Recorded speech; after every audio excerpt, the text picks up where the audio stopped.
قتل اصحاب الاخدود النار ذات الوقود اذ هم علیہا قعود وهم علی ما یفعلون بالمؤمنین شہود۔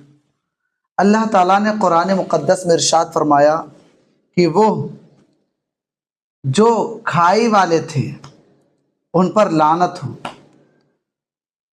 اذ هم علیہا قعود وهم علی ما یفعلون بالمؤمنین شہود۔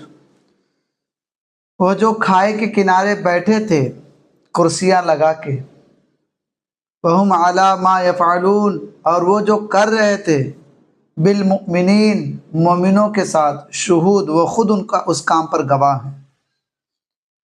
یعنی اللہ تعالیٰ نے لعنت فرمائی ان لوگوں پر جو مسلمانوں کو، مومنوں کو آگ میں پھینک رہے تھے، جلا رہے تھے۔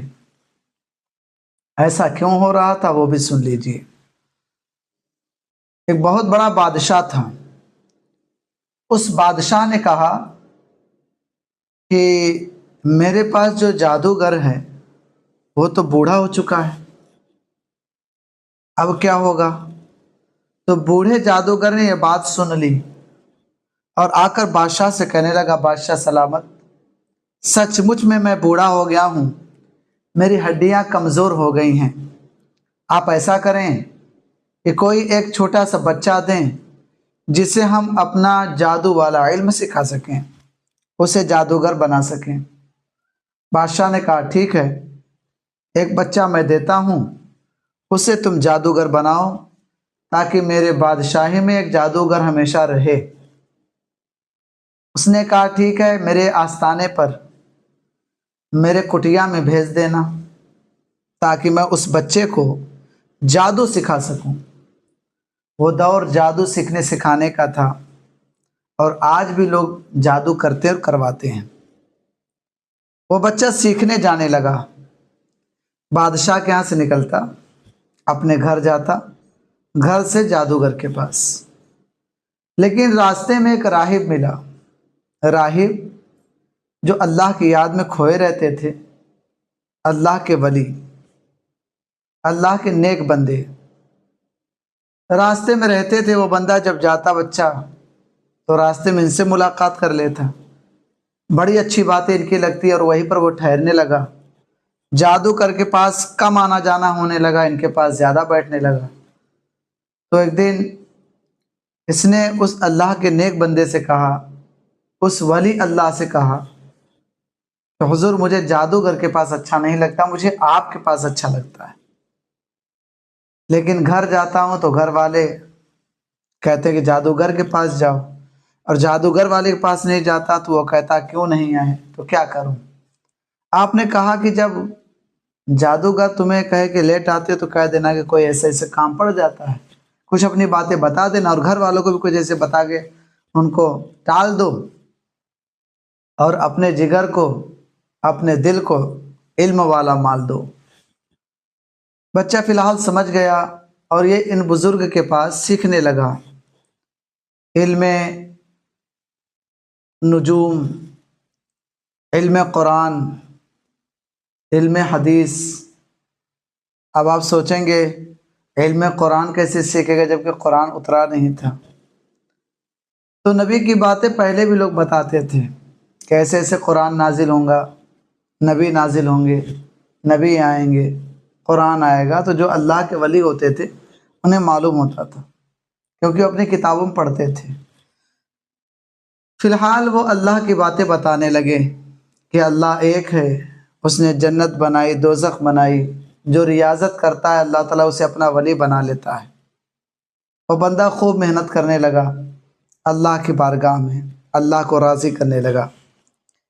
ایک دن اس راستے سے وہ آتا تھا، اس راستے پر اس نے دیکھا کہ بہت بھیڑ لگی ہوئی ہے، اور بھیڑ اس لیے لگی ہوئی ہے کہ اس راستے پر ایک جانور آیا تھا، اور جانور نے راستہ جو ہے بند کر رکھا تھا، اس راستے سے کوئی آ اور جا نہیں سکتا تھا، راستہ بند تھا۔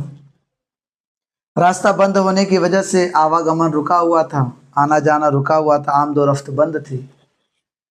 یہ لڑکا ادھر سے آتا جاتا تھا، دیکھا بڑی بھیڑ ہے، کہا بھائی کیوں نہیں چل رہے ہو، ٹریفک کیوں ہے، بھیڑ کیوں ہے؟ تو لوگوں نے کہا بچے تو کیا سمجھے گا، یہاں پر ایک جانور آ گیا اس لیے ہم لوگ نہیں جا پا رہے ہیں، کیونکہ وہ جانور سب کو کاٹ کھا رہا ہے۔ بچے نے کہا کوئی بات نہیں، مجھے آگے جانے دو۔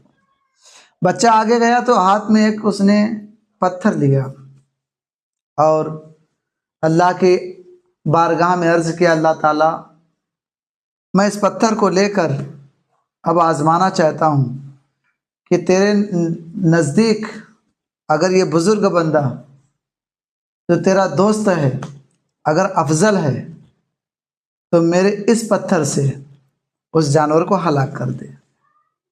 اس نے اس پتھر سے اس جانور کو مارا تو جانور سچ مچ مر گیا، راستہ کھل گیا، آمد و رفت چالو، ٹریفک ختم۔ پھر یہی بات آ کر اس نے اس بزرگ کو بتائی کہ آپ کا وسیلہ لے کر میں نے اس پتھر سے اس جانور کو جب مارا تو جانور وہیں مر گیا۔ اس بزرگ نے کہا، بیٹا اب تم مجھ سے زیادہ افضل ہو چکے ہو، تم اللہ کے ولی ہو چکے ہو، تمہاری دعا میں تاثیر آ گئی ہے، تم مستجاب الدعوات ہو چکے ہو، اب جو تم دعا کرو گے انشاءاللہ قبول ہوگی اللہ چاہے گا تو پھر اس نے اپنی دعاؤں کا اثر دیکھنا شروع کیا۔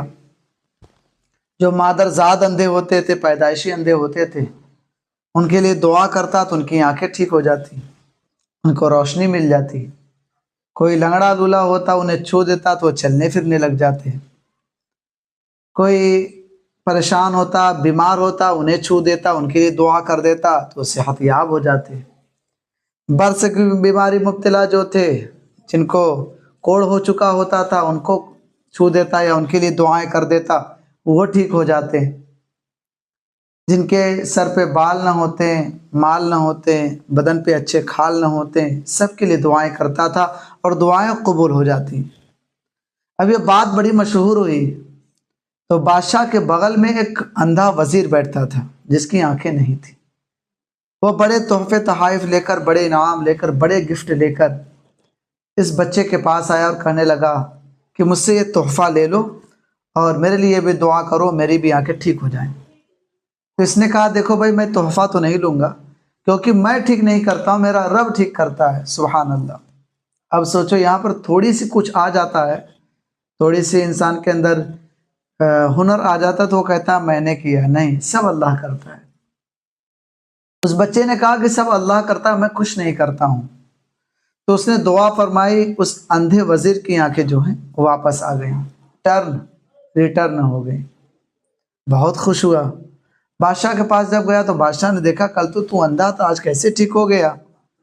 اس نے ان کا پتہ بتا دیا بچے کا، کہا اس بچے نے مجھے ٹھیک کیا۔ اس بچے کو بلایا، کہنے لگا کہ تمہارے لیے بہت سا انعام ہے اور تمہارے لیے ایک کیا ہے پوزیشن خالی ہے، اس پر تم بیٹھو گے، اب تم بہت بڑے جادوگر ہو چکے ہو۔ اس نے کہا نہیں، میں جادوگر نہیں ہو چکا ہوں، میں اللہ کا نیک بندہ بن چکا ہوں اور یہ سب کام میں نہیں کرتا، میرا رب کہتا ہے۔ اب یہ بات سن کر بادشاہ کو بڑا غصہ آیا۔ بادشاہ نے اس اندھے وزیر کو مارنا شروع کیا۔ اس اندھے وزیر نے ان کا پتہ تو بتا ہی دیا، یعنی اس اندھے فقیر کو بہت مارا اور مار کے ختم کر دیا۔ تو ان کا پتہ بتایا تو یہ اللہ کے جو بچے تھے، ابھی اللہ کے ماننے والے سچے بندے اور دنیاوی بچے اللہ کے ولی ہو چکے تھے، ان کو بلایا۔ ان کو جب ستایا تو انہوں نے ان کا پتہ بتایا، جو بزرگ تھے ان کو بلایا، ان کو آری سے چروا دیا۔ آری جانتے ہیں؟ آری سے بیچ سے چروا دیا۔ اللہ اکبر۔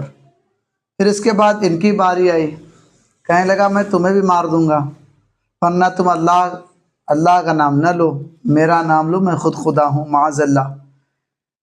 اس چھوٹے بندے نے کہا، چھوٹے بچے بندے نے جو اللہ کے ولی ہو چکے تھے، کہا نہیں، میں اللہ کو نہیں چھوڑ سکتا کیونکہ اللہ نے مجھے سب کچھ دیا ہے، اللہ تعالیٰ کی عبادت تو میں کروں گا۔ تو اس نے کہا ایسا کرو، اسے نا وزیروں لے جاؤ اور پہاڑ کی چوٹی سے دھکا دے دو، یہ مر جائے۔ اس کو پہاڑ پر لے کر گئے، پہاڑ کی چوٹی پر لے کر گئے، جب اس کو دھکا دیا تو خود تو سب مر گئے۔ انہوں نے دعا فرمائی تھی کہ اللہ تعالیٰ جیسے چاہے تو مجھے بچا لے اور ان لوگ کو ہلاک کر۔ تو جتنے لوگ دھکا دینے گئے تھے خود دھکے میں آ گئے، خود نیچے گر کے مر چکے تھے، اور یہ بچہ پھر اس کی بادشاہی میں آ گیا۔ اس نے کہا تم کیسے بچ گئے؟ کہا بچانے والی ذات اللہ ہے۔ اس نے پھر کچھ وزیروں کو ہائر کیا اور انہیں کہا کہ ان کو لے کر جائیے اور سمندر کے بیچ میں لے کر جائیے کشتی کے سہارے، اور اسی میں چھوڑ دیجیے تاکہ یہ مر جائے۔ سب پھر کشتی کے سہارے اس کو سمندر کے بیچ میں لے کر گئے اس بچے کو۔ تو اس نے پھر وہاں پر کہی کہ اللہ تعالیٰ جیسے چاہے تو مجھے بچا لے، ان سب کو ہلاک کر دے۔ تو وہ سب سمندر میں ڈوب جاتے ہیں، کشتی پلٹ جاتی، لیکن یہ بچہ پانی پہ تیر کر پھر بادشاہ کے پاس حاضر ہو جاتا ہے۔ بادشاہ کو بڑی حیرت کی، تو 2 مرتبہ مرنے سے بچہ کیسے بچ جاتا ہے؟ تو بچے نے کہا کہ دیکھو، مجھے ماننا تیرے بس کی بات نہیں ہے، مجھے بچانے والی ذات اللہ ہے، راہ بتانے والی ذات اللہ ہے۔ ہاں، اگر میں کہوں اگر تو اس پر عمل کر لے گا تو میں مر جاؤں گا۔ کہنے لگا کیسے مرے گا تو؟ کہنے لگے کہ میرے ترکش سے ایک تیر نکالو اور مجھے کھجور کے تنے پر سولی دو، اور اس سولی پر لٹکا کے میری کنپٹی پر بسم اللہ رب الغلام کر کے مارو تو میں مر جاؤں گا۔ اتنا بات سننا تھا کہ بادشاہ نے ایسا ہی کیا، سولی پر لٹکایا اور ان کے ترکش اسے بولتے جس میں تیر کا بھنڈار ہوتا ہے، پیچھے لگائے رہتے تھے، ترکش سے ایک تیر نکالا، ان کے بسم اللہ رب الغلام کہہ کے نشانہ ساتھ کے مارا، ان کے کنپٹی پر لگی اور یہ ہاتھ کنپٹی پر رکھ کر اللہ تبارک و تعالیٰ کے پیارے ہوئے، یعنی دنیا سے تشریف لے کر چلے گئے۔ بس اتنا دیکھنا تھا کہ سارے لوگ دھیرے دھیرے کلمہ پڑھنے لگے اللہ کا، لا الہ الا اللہ، کلمہ پڑھنے لگے، سب لوگ مسلمان ہونے لگے، جس بات کا ڈر تھا وہی ہونے لگا۔ سارے وزیر آ کر بادشاہ سے کہنے لگے کہ آپ جس بات سے ڈر رہے تھے وہی تو ہونے لگا، سب لوگ مسلمان ہونے لگے، دھڑا دھڑ فٹافٹ سب لوگ مسلمان ہونے لگے۔ اور جب ایسا ماحول کریٹ ہونے لگا کہ پورا کا پورا صوبہ مسلمان ہونے لگا، تو بادشاہ کا ڈر ہوا کہ کہیں میری حکومت پر زوال نہ آ جائے، تو اس نے اپنے ماننے والوں سے کہا کہ ایسا کرو، گڈھے کھود دو، خندق کھودو، اس میں آگ جلاؤ، جو اسلام قبول کر رہے ہیں ان کو اسی میں ڈالتے رہو۔ اللہ تعالیٰ فرماتا ہے ما یفعلون بالمؤمنین شہود اذ ہم علیہا قعود، وہ جو کناروں پر بیٹھ کے مسلمانوں کو آگ میں ڈال رہے ہیں ان پر لعنت ہو۔ تو یہی وہ لوگ ہیں جو گڈھوں کے کنارے بیٹھے تھے اور آگ جلائے ہوئے تھے، مسلمان کو پکڑ کے اس میں ڈالتے تھے۔ جو مسلمان اللہ تبارک و تعالیٰ کو ماننے والا ہوتا تو اسی میں ڈال دیتے۔ تو اللہ تعالیٰ نے اس کو قرآن میں نوٹ فرمایا۔ فی الحال سب لوگ جب ڈالے جانے لگے تو ایک عورت بھی تھی، وہ بھی اللہ کی باتیں ماننے والی اور اللہ کا اسلام قبول کرنے والی تھی، لیکن اسے ڈر ہوا کیونکہ اس کے پاس ایک چھوٹا سا بچہ تھا، اس کو بھی لوگ ڈالنے لگے۔ تو اپنے چھوٹے بچے کا منہ دیکھ رہی کہ اگر میں مر جاؤں گی تو میرے چھوٹے بچے کا کیا ہوگا۔ لیکن یاد رکھیں، حقیقت وہی ہے جو سر چڑھ کے بولتی ہے۔ شیر خوار بچے نے، جو دودھ پیتا بچہ تھا، دودھ پینے والے بچے نے کہا امی گھبراؤ مت، کود جاؤ اس آگ میں، میرا منہ نہ دیکھو، اسلام دیکھو، کیونکہ اس میں جو کودا ہے وہ جنت میں کودا ہے۔ سبحان اللہ۔ اس کی ماں بھی اپنے بچے کا منہ دیکھتے ہوئے اسلام کو قبول کرتے ہوئے اس آگ میں کودی اور وہ جنت میں تشریف لے کر گئی، کیونکہ اللہ